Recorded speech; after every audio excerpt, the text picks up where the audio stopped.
पावसामुळे झालेली नुकसान भरपाई शेतकऱ्यांना द्या, बिरसा फायटर्सची मागणी। गटविकास अधिकारी शहादा व तळोदा यांना बिरसा फायटर्सचे निवेदन। अवकाळी पावसामुळे झालेल्या पिकांचा पंचनामा करून शेतकऱ्यांना नुकसान भरपाई मिळावी अशी मागणी बिरसा फायटर्स नंदुरबार संघटनेकडून गटविकास अधिकारी, पंचायत समिती शहादा व तळोदा यांना देण्यात आले।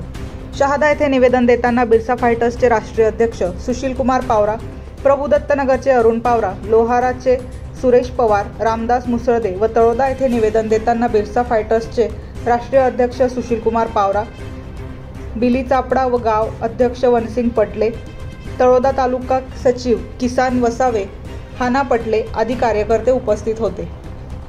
महाराष्ट्र राज्यात अवकाळी पाऊस पडत आहे। दिनांक 4 मे 2025 ते 12 मे 2025 दरम्यान नंदुरबार जिल्ह्यात विविध ठिकाणी अवकाळी पाऊस झाला आहे। अवकाळी पावसामुळे नंदुरबार जिल्ह्यात सर्वच तालुक्यातील शेती पिकांचे मोठे नुकसान झाले आहे। जिथे जिथे शेतपिकांचे नुकसान झाले आहे तिथे पंचनामे करणे आवश्यक आहे। अवकाळी पावसामुळे धान्य भिजले आहे। गहू, मका, हरभरा, कांदा इत्यादी पिकांचे मोठ्या प्रमाणात नुकसान झाले आहे। शेतकऱ्यांना पीक विमा योजनेअंतर्गत नुकसान भरपाई मिळणे अत्यावश्यक आहे।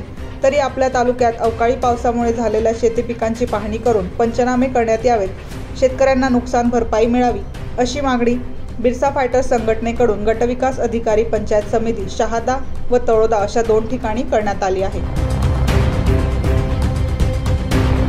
24 लाईव्ह महाराष्ट्र न्यूजसाठी पंकज अहिरे, शहादा, नंदुरबार।